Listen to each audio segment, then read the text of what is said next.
أعوذ بالله من الشيطان الرجيم. بسم الله الرحمن الرحيم. Bismillah. Kita mulai ya, Bapak Ibu. Assalamualaikum warahmatullahi wabarakatuh. Innal hamdalillah nahmaduhu wa nasta'inuhu wa nastaghfiruh wa na'udzu billahi min shururi anfusina wa min sayyiati a'malina. Man yahdihillahu fala mudhillalah wa man yudlil fala hadiyalah. Asyhadu an la ilaha illallah wahdahu la syarikalah wa asyhadu anna Muhammadan abduhu wa rasuluh. Allahumma shalli wa sallim wa barik ala nabiyyina Muhammadin wa ala alihi wa ashabihi ajma'in. Qala Allah ta'ala fi kitabihil karim, ya ayyuhalladzina amanu taqullaha haqqa tuqatih ittaqullaha haqqa tuqatih wa la tamutunna illa wa antum muslimun. Amma ba'du. Allahumma 'allimna ma yanfa'una wanfa' bima 'allamtana wa zidna 'ilma. Allahumma nas'aluka al-huda wat-tuqa wal-'afafa wal-ghina. Allahumma nas'aluka ilman nafi'an wa rizqan thayyiban wa amalan mutaqabbala. Amin ya rabbal alamin. Ma'asyiral muslimin, para jemaah, para bapak ibu jemaah Masjid Babus Salam yang semoga dirahmati oleh Allah Subhanahu wa taala. Alhamdulillah, pada kesempatan yang mulia ini Allah kembali mengumpulkan kita pada majelis ilmu di masjid yang insya Allah turunkan rahmatnya, di masjid yang insya Allah turunkan sakinahnya, dan di masjid ini semoga para malaikat menaungi kita dengan sayap-sayapnya, kemudian mendoakan kita ampunan, karena demikian itu adalah bagian daripada keutamaan majelis ilmu. Ma'asyiral muslimin jamaah yang dirahmati oleh Allah Subhanahu wa taala, kembali kita ingatkan kepada diri kami dan para jamaah, marilah kita senantiasa ikhlas dalam menjalankan seluruh ibadah-ibadah kita, aktivitas kita, terlebih lagi aktivitas-aktivitas yang Allah Subhanahu wa taala tidak banyak memberikannya kepada semua orang, bahkan orang-orang pilihan insyaallah, yaitu antaranya majelis ilmu. Karena sungguh majelis ilmu merupakan satu ibadah yang banyak keutamaannya. Di antaranya adalah ilmu yang jika itu kita laksanakan maka akan menjadi ilmu yang bermanfaat, bisa menjadikan kita selamat dalam ibadah serta selamat dalam azab Allah Subhanahu wa taala di dunia maupun di akhirat. Ma'asyiral muslimin jamaah yang dirahmati oleh Allah Subhanahu wa taala, kita lanjutkan yaitu amalan-amalan yang bisa menghapus dosa-dosa yang pada pembahasan al-mukaffiratuz dzunub, pembahasan pembatal-pembatal atau pembebas-pembebas daripada dosa-dosa. Kita ketahui bahwasanya kita ini makhluk yang lemah, tidak mungkin terlepas dari dosa. Bahkan Allah Subhanahu wa taala menyebutkan tabiat kita itu adalah banyak melakukan dosa. Kullu bani Adam khata'. Setiap bani Adam itu banyak berbuat salah. Maka sebaik-baik orang yang berbuat salah itu adalah orang-orang yang bertaubat.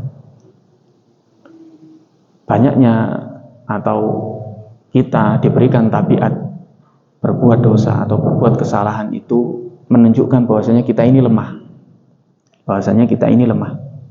Dan kita mudah untuk sengaja atau tidak sengaja jatuh kepada kesalahan. Sehingga tabiat ini merupakan tanda bahwasanya kita butuh Allah. Tabiat kita salah, tabiat kita gampang melakukan dosa ini tanda bahwasanya kita ini butuh Allah. Bahkan mungkin kita tidak bisa dengan kelemahan kita ini merasa berbangga diri bahwasanya kita ini tidak punya kesalahan sama sekali. Artinya merasa terus dalam keadaan benar, tidak mungkin. Oleh karenanya Allah menurunkan syariat berupa taubat, bahkan menurunkan syariat-syariat berupa amalan-amalan, sehingga dengan amalan tersebut Allah mengampuni dosa-dosa kita. Baik dosa itu yang kita sengaja maupun yang tidak sengaja. Termasuk Allah mensyariatkan kepada umatnya, mensyariatkan kepada hambanya agar beristighfar. Kemudian mensyariatkan kepada hambanya agar bertaubat, rujuk kembali kepada Allah Subhanahu wa taala. Ini bukti bahwasanya tabiat kita banyak berbuat salah, dan kita ini makhluk yang lemah, pasti membutuhkan Allah. Bahkan perkara kita melakukan kesalahan pun kita tetap membutuhkan Allah agar mengampuni dosa-dosa kita. Sehingga amalan-amalan yang mulai beberapa pekan ya kita telah membahasnya, yaitu amalan-amalan yang bisa menghapuskan dosa-dosa. Kemarin kita membahas tentang kitabus shalah, tentang bab-bab yang berkaitan dengan sholat yang bisa menghapus dosa-dosa. Nah, pada kesempatan ini kita akan membahas kitabus siyam atau kitabus shaum, yaitu bab-bab yang nanti akan membahas tentang puasa, di mana puasa tersebut bisa dengan melakukannya Allah mengampuni dosa-dosa kita. Dalam bab puasa pada khususnya itu adalah puasa Ramadan. Karena puasa Ramadan adalah puasa wajib, termasuk rukun daripada rukun-rukun Islam. Sebenarnya sebelum ini ada pembahasan kitabuz zakah, kan dari sholat zakat.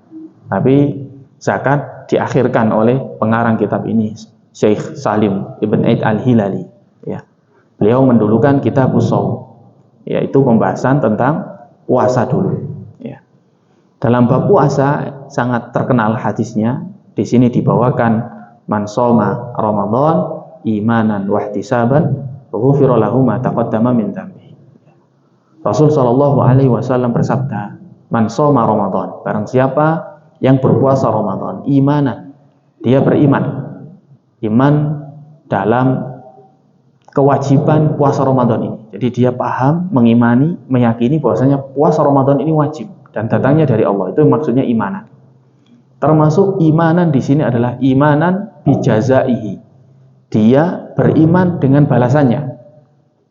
Maka barang siapa yang puasa Ramadan, kemudian dia iman dengan kewajibannya, iman dengan balasannya, wahtisaban, dan juga berharap-harap daripada balasan puasa Ramadan, ghufira lahu ma taqaddama min dzambi. Maka dia akan dihapus, ya, dia akan dimaafkan untuknya apa yang telah lalu dari dosa-dosanya. Hadis yang berkaitan tentang Ramadan itu ada juga hadis tentang man qoma Ramadan. Ya, man qoma Ramadan. Barang siapa yang berdiri di bulan Ramadan, artinya sholat di bulan Ramadan. Yang dimaksud di sini adalah sholat tarawih, imanan wahtisaban, dengan keimanan wahtisaban dan berharap balasan ya, dari Allah Subhanahu wa taala, ghufira lahu ma taqaddama min dzambi. Ya. Maka akan diampuni bagi dirinya apa yang telah lalu dari dosa-dosanya. Nah, ini juga termasuk daripada hadis-hadis yang berkaitan dengan puasa Ramadan. Ada puasa Ramadan yang hukumnya wajib, ada yang qoma Ramadan yang hukumnya sunnah, ada yang mengatakan sunnah muakkadah.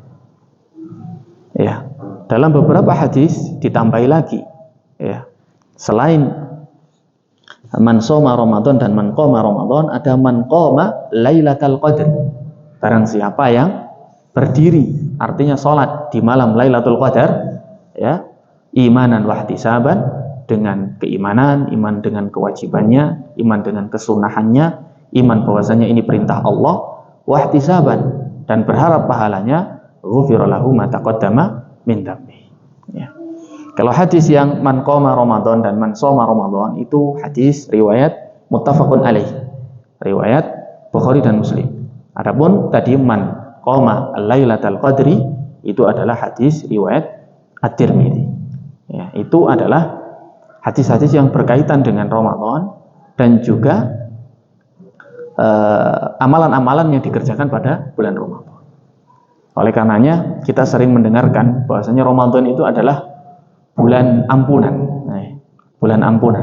Bulan ampunan tersebut karena Ramadan itu banyak sekali ampunan yang turun, ya. Bahkan Allah Subhanahu wa taala itu menyatakan di setiap malam-malam Ramadan itu ada orang yang dibebaskan dari api neraka. Ya. Yaitu pada hadis, ya, dikatakan walillahi utaqa minan nar. Dan bagi Allah, dari hadis yang cukup panjang, walillahi utaqa, dan bagi Allah itu adalah orang-orang yang dibebaskan dari api neraka. Wa dzalika kulla lailatin. Dan itu terjadi di setiap malam-malam bulan Ramadan. Maka disebut dengan bulan ampunan. Belum lagi satu hadis, ya, yang menyatakan bahwasanya Ramadan, ya, itu adalah mukaffiratun, ya. Dalam hadis yang cukup panjang yang diriwayatkan oleh Imam Muslim, wa Ramadan ila Ramadan mukaffiratun ma bainahunna idza ijtanabal kaba'ir. Dan antara Ramadan dengan Ramadan lainnya itu, ya, berarti orang mengerjakan puasa Ramadan kemudian menunggu Ramadan yang akan datang seperti kita sekarang ini, itu sudah termasuk mukaffiratun ma bainahun. Itu sudah termasuk penghapus daripada dosa-dosa. Jadi kita selesai puasa Ramadan, menunggu Ramadan yang lainnya yang akan datang, ya, itu sudah termasuk mukaffiratun ma bainahuma. Itu adalah penghapus dosa-dosa. Idza tanabal kabair, selagi orang tersebut menjauhi dosa besar. Artinya dosa-dosa dan kesalahan-kesalahan kecil selama rentan waktu Ramadan dengan Ramadan yang lain itu dihapus sama Allah Subhanahu wa taala. Masya Allah. Makanya sahabat itu ketika tuntas bulan Ramadan, 6 bulannya itu berdoa agar amalannya diterima. Dan 6 bulan sebelum Ramadan menunggu kembali, berharap kembali bertemu dengan bulan Ramadan. Itu keutamaannya bulan Ramadan. Masya Allah, ya. Jadi rentan waktunya saja mukaffiratun bainahunna. Itu adalah penghapus dosa antara bulan tersebut, kedua bulan, ya, rentan waktu 2 bulan, dengan syarat yaitu menjauhi dosa-dosa besar. Artinya dosa besar itu punya perlakuan khusus, yaitu perlu kita taubati, tidak dengan amalan tertentu bisa terhapuskan. Ya, Allah taala alam. Baik, ma'asyiral muslimin jamaah yang dirahmati oleh Allah Subhanahu wa taala. Nah, makanya mu'alif mengatakan kita hapus shaum di sini, puasa itu penghapus dosa-dosa. Seperti itu. Kalau dalam Ramadan banyak sekali, ya, hadis-hadis yang menyatakan dalam keutamaannya yang bisa menghapuskan dosa-dosa. Maka di bulan Ramadan itu, ya, tempat bulan kita banyak bertaubat. Ya, bahkan salafus saleh mengatakan dianjurkan bagi kita sebelum masuk bulan Ramadan itu kita bertaubat kepada Allah Subhanahu wa taala.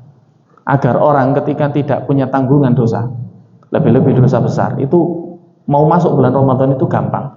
Hatinya sudah terkondisikan dengan dia ringan untuk menjalankan ketaatan pada bulan tersebut. Karena dosa-dosanya, ya, semoga diampuni oleh Allah Subhanahu wa taala, ya. Oleh karenanya, ya, menganjurkan para salafus saleh sebelum masuk bulan Ramadan orang banyak-banyak bertaubat, ya. Itu bentuk daripada kesiapan seorang hamba agar mudah menjalankan ketaatan dalam bulan Ramadan, ya. Wallahu taala alam. Selanjutnya adalah hadis. Sebenarnya hadisnya cukup panjang, tapi di sini disebutkan hanya beberapa potongan saja. Saya akan membacakan secara panjang, Bapak Ibu sekalian, agar komplit, ya. Karena begini, sebenarnya hadis ini adalah hadis tentang puasa sunnah yang paling mungkin paling komplit, ya, paling lengkap. Karena hadis ini berkaitan tentang seseorang nanti tanya kepada Rasul dengan pertanyaan, kaifa tasu? Bagaimana engkau berpuasa Rasul sallallahu alaihi wasallam? Jadi dia tanyanya itu tentang puasanya Rasul. Kita baca mulai dari awal. Hadis ini diriwayatkan oleh Abu Qatadah. Jadi kita kembali ke sini walaupun redaksinya sama. An Abi Qatadah, dari Abu Qatadah radhiyallahu anhu. Beliau menceritakan, rajulun adan Nabi sallallahu alaihi wasallam. Ada seorang laki-laki datang kepada Rasul sallallahu alaihi wasallam faqala. Kemudian dia bertanya, kaifa tasu? Bagaimana wahai Rasul sallallahu alaihi wasallam engkau berpuasa? Seakan-akan beliau ingin bertanya bagaimana Rasul berpuasa, kemudian ingin nyontoh, bahkan ingin nyontoh lebih. Tapi apa yang beliau dapati? Faghadiba Rasulullah sallallahu alaihi wasallam. Namun kelihatan dari wajahnya Rasul ini marah. Rasul marah. Falamma ra'a Umar, kebetulan di saat itu ada Umar. Falamma ra'a Umar radhiyallahu anhu ghadabahu. Tatkala Umar melihat adanya tanda-tanda bahwasanya Rasul ini marah ketika ditanya, "Bagaimana puasamu, Rasul?" Kemudian Umar berkata, "Radina billahi rabba wa bil islami dina wa bi Muhammadin nabiyya. Na'udzu billahi min ghadabillah wa ghadabi rasulih." Ya. Umar mengatakan, aku ridho terhadap Allah sebagai Rabbku dan Islam sebagai agamaku dan Nabi Muhammad sebagai nabiku, dan aku berlindung dari kemarahan Allah, ghadabnya Allah dan kemarahan Rasul sallallahu alaihi wasallam. Terus diulang-ulang karena melihat ada tanda-tanda marah. Mungkin pertanyaannya Bapak Ibu sekalian, kenapa kok marah Rasul seperti itu? Ternyata Imam Nawawi mensyarah hadis ini. Kenapa Rasul seperti itu? Karena Rasul itu sayang terhadap umatnya, Bapak Ibu. Rasul itu sayang kepada umatnya. Jika umatnya nyuntuh puasanya Rasul itu puasanya kadang wisol. Wisol itu tidak buka, nyambung terus Bapak Ibu. Dikhawatirkan kalau dijawab secara langsung, ada dalam syarahnya Imam An-Nawawi, dikhawatirkan umat yang mencontoh dan itu ternyata dianggap baik, padahal Rasul itu berkasih sayang kepada umatnya dan gak mau umatnya itu melakukan sebagaimana Rasul lakukan, sehingga akan memberatkan dirinya, bahkan memberatkan anggota keluarganya. Kan dia butuh bekerja, dia butuh menafkahi keluarganya, dia butuh menafkahi anak-anaknya. Jika dipakai untuk puasa, mungkin dia bisa saja tidak kuat. Dan ini selaras dengan hadis yang Rasul Shallallahu Alaihi Wasallam pernah mengatakan dalam hadis Sahih muttafaqun alaih, hadis Sahih Bukhari Muslim. Ya. Kalau hadis ini aslinya yang kita baca panjang ini, itu hadisnya Muslim. Tapi hadis yang lain yang menjelaskan bahwasanya Rasul itu tidak seperti kita, bahwasanya puasanya tidak seperti kita. Bahkan mungkin sholatnya juga tidak seperti kita, ya. Itu riwayat Bukhari Muslim. Beliau pernah mengatakan sallallahu alaihi wasallam, "Inni lastu kahayatiku." Aku ini tidak seperti keumuman kalian, seperti keumuman diri kalian. Inni abitu yut'imuni rabbi wa yasqini. Sesungguhnya aku ketika malam hari itu diberi makan oleh Tuhanku dan diberikan minum oleh Tuhanku. Berarti hay'ah itu cara Rasul Shallallahu Alaihi Wasallam dalam hidup itu tidak sama seperti kita, Bapak Ibu. Termasuk cara Rasul dalam berpuasa itu tidak sama dengan kita. Wallahu a'lam. Bagaimana Allah memberikan makan, bagaimana Allah memberikan minum, ya. Karena beliau adalah Rasul. Adapun kita makan dan minum kita, ya, kalau tidak ada makanan yang masuk dan air yang masuk, ya namanya tidak makan, tidak minum. Nah, demikian itu Rasul merasa berat sampai timbul atau tampak wajah Rasul itu seperti marah. Karena kalau benar itu diceritakan atau memang Rasul akan mengatakan dengan sejujur-jujurnya, dikhawatirkan para umatnya akan mencontoh persis, bahkan lebih. Mencontoh persis bahkan lebih. Karena kan para sahabat itu kan semangat, Bapak Ibu. Mencontoh Rasul itu semangat. Kalaupun kita diceritai mungkin, oh itu kan Rasul gitu. Biasanya kan begitu. Iya Ustaz, Rasul itu sabar, itu kan Rasul, memang utusan. Itu semangat kita di zaman sekarang ini. Tapi kalau semangat sahabat, enggak. Dikatakan Rasul seperti itu, dia bisa saja, beliau radhiyallahu anhu, bisa saja mencontoh Rasul atau bahkan melebihi apa yang dicontohkan Rasul. Ya, kalau kita kan enak jawabannya. Kenapa kok Rasul nabi-nabi bisa sabar? Iya karena nabi Ustaz. Kita kan manusia biasa. Itu jadi kata-kata sekarangnya. Kita ini mudah bersalah karena kita bukan nabi katanya begitu. Ya. Yaitu mental kita zaman sekarang ini ya. Wallahu a'lam. Tapi mental sahabat enggak begitu. Nah, Rasul itu kasihan ketika para sahabat benar-benar mencontoh. Masya Allah, ini bentuk bagaimana kasih sayangnya Rasul kepada umatnya. Baru begini saja kasihan. Kita bisa bayangkan bagaimana Rasul nanti mendapati umatnya di hari akhir, yaumil akhir, ya, proses yaumil akhir. Maka Rasul banyak mengatakan ummati, umatku. Itu bentuk kasih sayang Rasul SAW. Ya, baik, kita lanjutkan Bapak Ibu.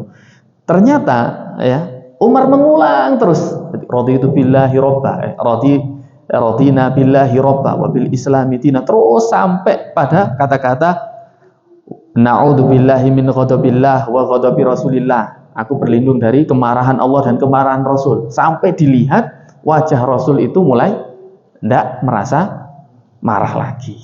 Ya. Akhirnya ya yuraddidu hadzal kalam. Nah, ini Umar mengulang-ulang kalimat ini hatta sakan, sampai terlihat tenang ghadabuhu, marahnya Rasul. Faqala Umar, kemudian Umar mengatakan. Nah, Umar akhirnya yang bisa membuat sebuah pertanyaan.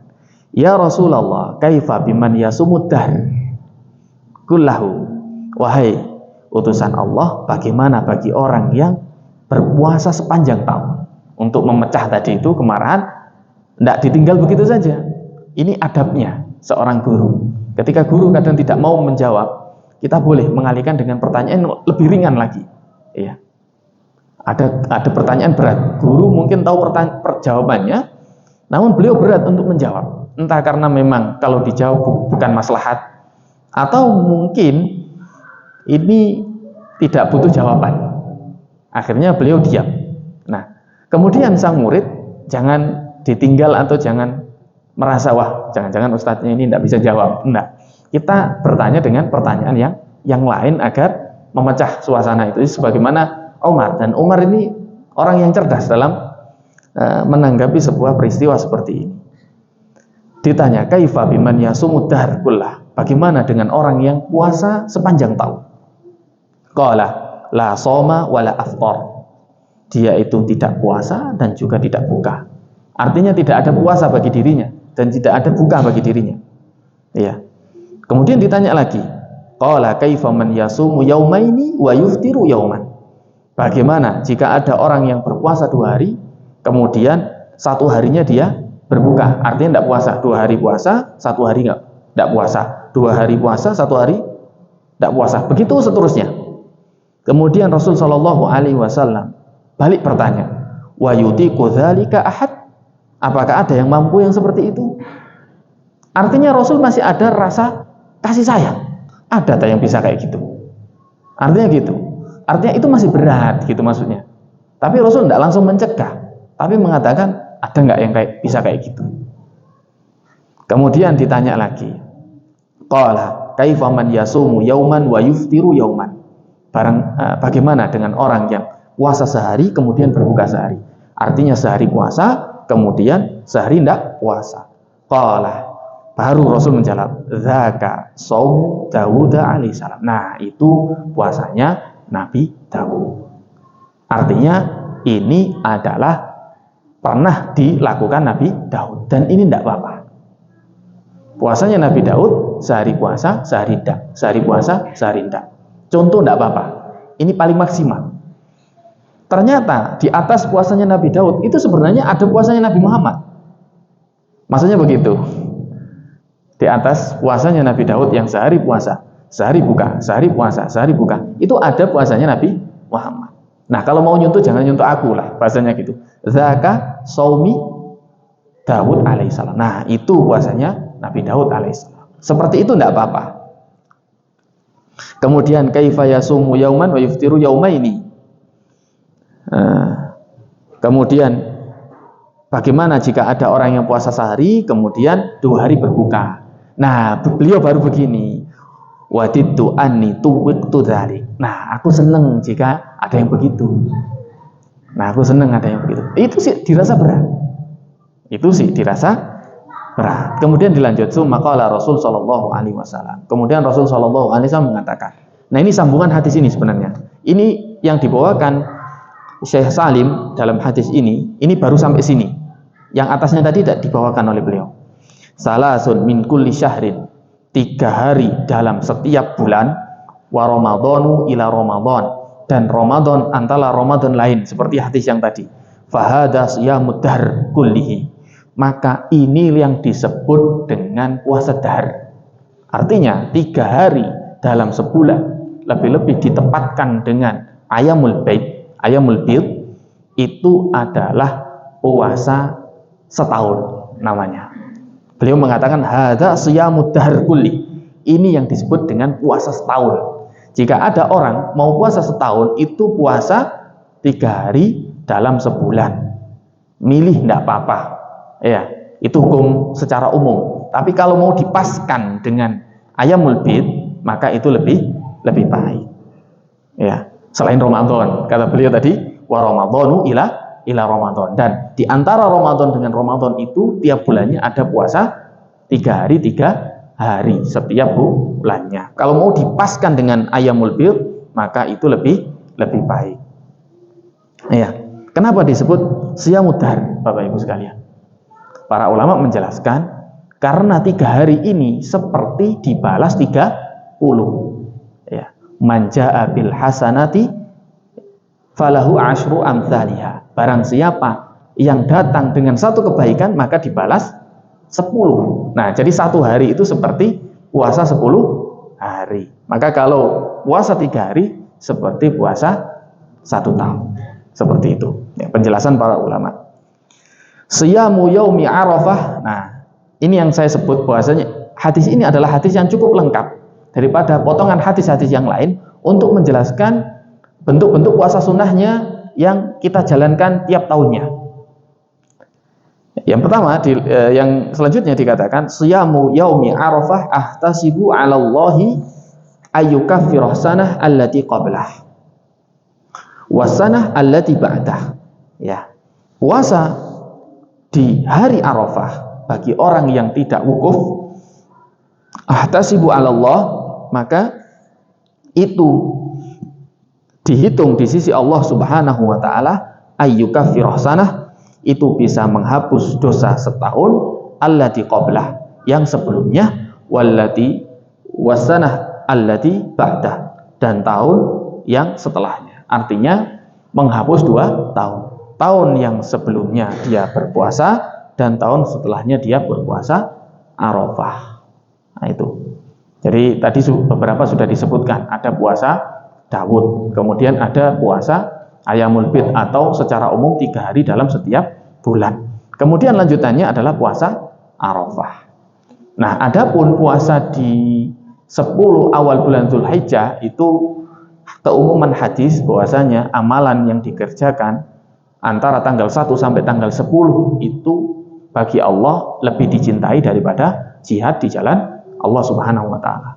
Dengan keumuman hadis itu, maka ada orang yang berpuasa dari tanggal 1 sampai tanggal 9. Tapi kalau tidak bisa sama sekali, maka ya paling tidak tanggal 9, karena pahalanya sangat besar dan juga fadilahnya bisa menghapus dosa 2 tahun. Kemudian wasiyamu yaumi Asyura, dan puasa di bulan Asyura, ya. Seperti yang kemarin, ya. Tanggal 10 Muharram.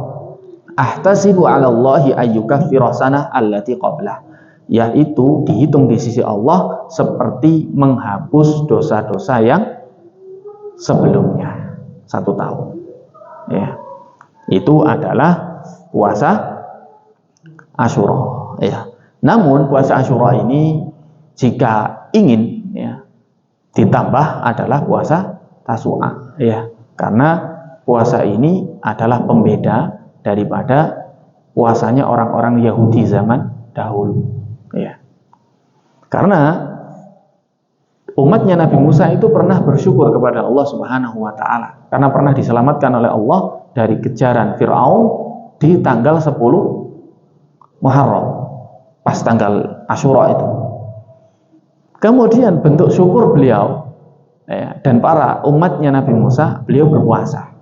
Kemudian sahabat mengatakan ini seperti puasanya kaum Yahudi. Kemudian Rasul mengatakan, jika aku masih bertemu dengan tahun yang akan datang, maka aku akan berpuasa tanggal 9. Namun puasa itu tidak pernah dilakukan oleh Rasul Shallallahu Alaihi Wasallam. Nah, bagaimana ini puasa yang belum dilakukan oleh Rasul? Apa tetap hukumnya sunnah? Kata para ulama, hukumnya tetap sunnah. Karena itu azam ya. Bahkan azamnya Rasul ya, keinginan kuat Rasul itu ya termasuk sunnah ya.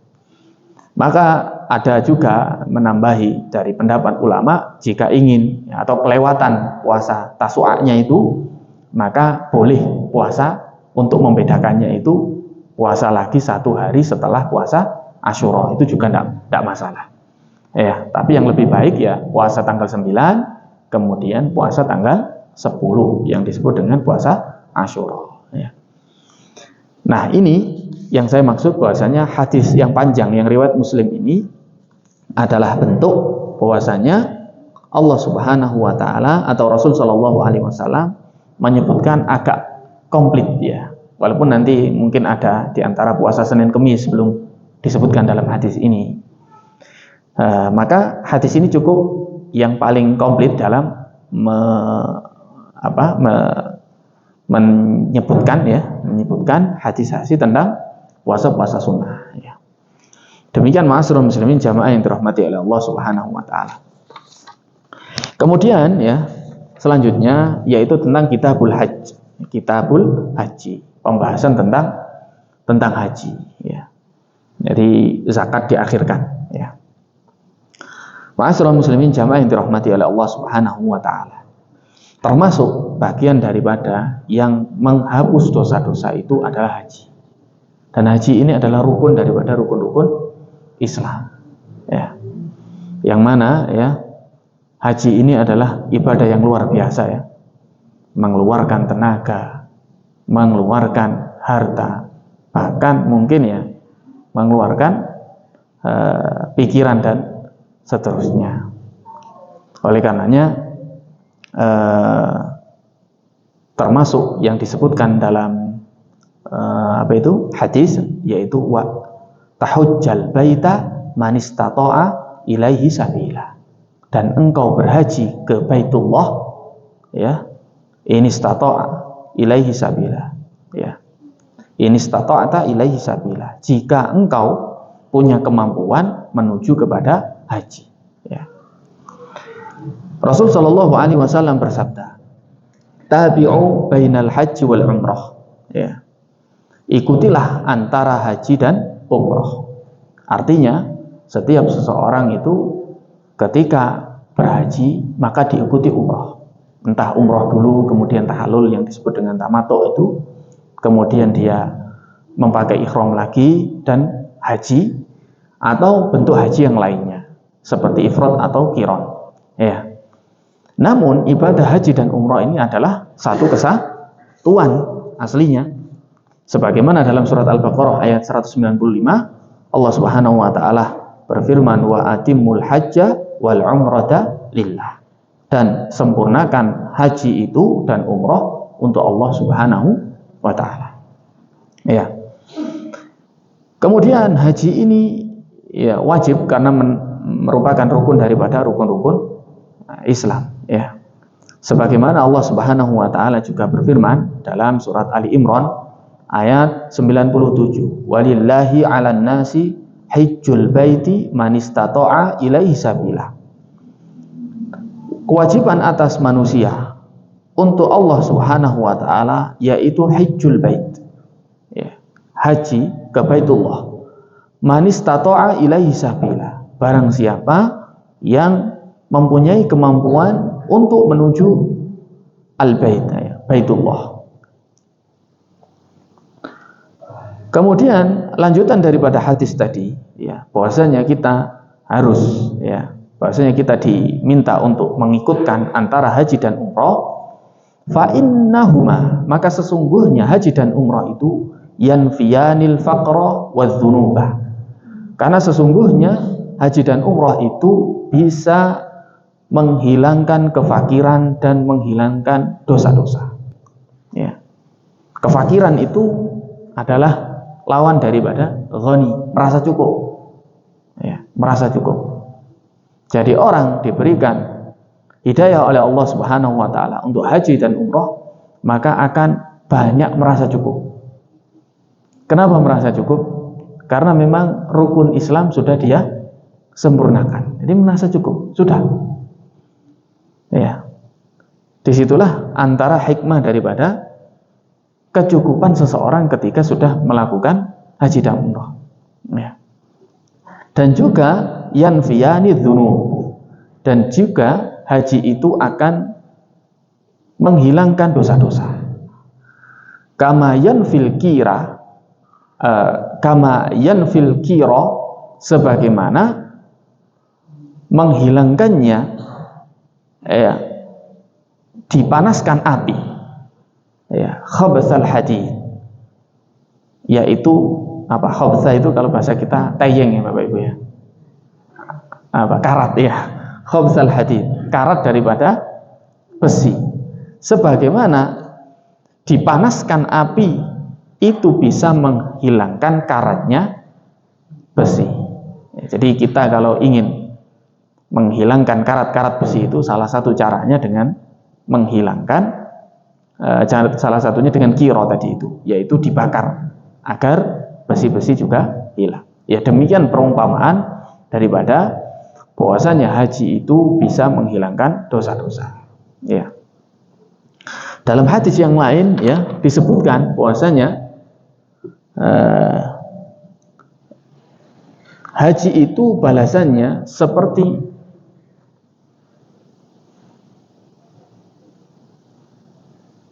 ya, kharajta min dzunubika, engkau keluar dari dosa-dosa kalian itu kayaumin waladatka ummuka, yaitu seperti hari di mana engkau dilahirkan oleh ibu. Artinya seperti bersih tanpa dosa. Ya.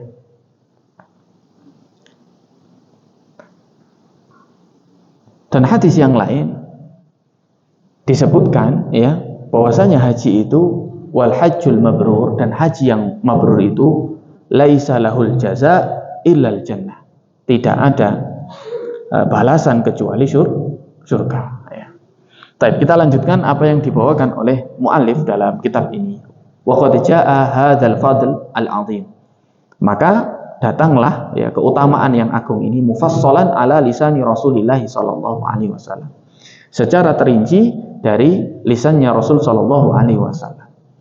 Bahwasanya keutamaan dalam haji itu antaranya amma khurujuka min baitika ta'ummul baital haram. Adapun keluarmu kepada dari rumahmu, artinya menuju Baitul Haram, fa innalaka bikulli wat'atin tata'uha rihlataka yaktubullahu laka biha hasanah. Maka setiap langkah yang engkau usahakan menuju Baitul Haram, artinya setiap langkah menuju Baitul Haram ketika haji itu, yaktubullahu laka biha hasanah. Allah akan menulis dalam satu langkah itu kebaikan. Wa yamhu anka biha sayyi'ah, dan akan menghapus setiap langkah itu kesalahan-kesalahan. Masya Allah. Ya, semoga kita diberikan rezeki haji dan umrah Bapak Ibu. Amin ya rabbal alamin. Ya, langkah-langkahnya bisa mendapatkan kebaikan dan langkah-langkahnya bisa menghapuskan dosa-dosa. Kemudian lanjutannya, wa amma wuqufuka di Arafah, dan adapun wukuf kalian di Arafah, fa innallaha azza wa jal yanzil ila sama'id dunya, maka Allah turun dari langit dunia. Maka disebut bahwasanya hari Arafah itu hari yang agung. Bahwasanya Allah turun ke langit dunia. Kemudian para malaikat mendoakan mereka. Dan juga Allah mengatakan, ya ibadi ja'uni sya'than ghabara. Ya, wahai hamba-hambaku, engkau mendatangiku, artinya mendatangi pada hari Arafah itu dalam keadaan sya'than ghabar, dalam keadaan mungkin penuh dengan debu, lusuh, ya, min kulli fajjin amik, dari jalan-jalan yang banyak, artinya dari seluruh seantero dunia menuju yang namanya Arafah, ya, menuju yang namanya wukuf, ya. Sehingga wukuf itu menyebabkan orang, ya, penuh dengan debu, kadang lusuh, ingin menghadap Allah Subhanahu wa ta'ala. Maksudnya ingin beliau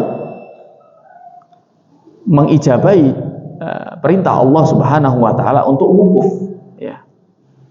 Yarjuna rahmati, kemudian dia berharap rahmatku, wa yakhafuna azabi, dan mereka itu takut dengan azabku. Maka Allah Subhanahu wa ta'ala mengganjar dengan ganjaran bahwasanya dia itu diampuni dosa-dosa sebagaimana dia dibasuh dengan air daripada dosa-dosanya, ya, daripada dosa-dosanya. Masya Allah, ini adalah salah satu daripada keutamaan-keutamaan haji. Kemudian selanjutnya, wa idza tuftah, dan jika engkau bertawaf bil baiti, di Baitul Haram, kharajta, engkau keluar min dzunubika yaumin waladatka ummuka, yaitu seperti hari di mana engkau dilahirkan oleh ibu kalian. Artinya bersih tanpa dosa-dosa. Oleh karenanya, sebagian daripada ulama menyatakan seluruh bentuk amalan-amalan yang kita kerjakan yang mempunyai fadilah mukaffiratuz dzunub itu adalah mukaffiratuz dzunub as-shaghair, yaitu mengampuni dosa-dosa kecil, kecuali 3 hal. Yang pertama adalah tauhid, kita mentauhidkan Allah, memurnikan tauhid kita kepada Allah Subhanahu wa ta'ala.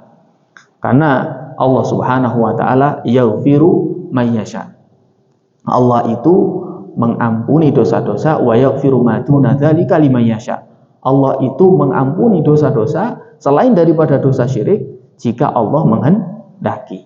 Maka dari itu tauhid kita, ya, itu adalah bentuk daripada penghapus dosa, baik dosa kecil maupun dosa besar. Satu. Kemudian yang kedua adalah haji, ya. 2 amalan itu yang disebut antara para ulama bisa menghapus dosa besar dan dosa kecil. Adapun dosa besar yang lainnya selain 2 amalan tersebut, maka dengan bertaubat, ya. Semoga Allah Subhanahu wa ta'ala menghapus dosa-dosa kita dan senantiasa memberikan ilham kepada kita untuk senantiasa istighfar, taubat, dan kita menjadi orang-orang yang bertemu dengan Allah Subhanahu wa ta'ala dalam keadaan Allah Subhanahu wa ta'ala ridho terhadap diri kita. Amin ya rabbal alamin. Demikian ma'asyiral muslimin, Bapak Ibu yang dirahmati oleh Allah Subhanahu wa ta'ala. Insyaallah lanjutannya adalah kitabuz zakah dan kitabul jihad, ya. Kitabuz zakah wa kitabuz jihad. Mungkin zakat diakhirkan oleh beliau. Baik. Demikian yang bisa kami sampaikan, Bapak Ibu, kurang lebihnya kami mohon maaf, dan semoga Allah Subhanahu wa ta'ala memberikan manfaat daripada apa yang kita pelajari di malam hari ini, dan Allah Subhanahu wa ta'ala mencurahkan sakinah dan rahmatnya kepada kita dan mengampuni dosa-dosa kita. Wallahu a'lam bishawab. Wa sallallahu ala nabiyina Muhammadin wa ala alihi wa sahbihi ajmain. Assalamualaikum warahmatullahi wabarakatuh.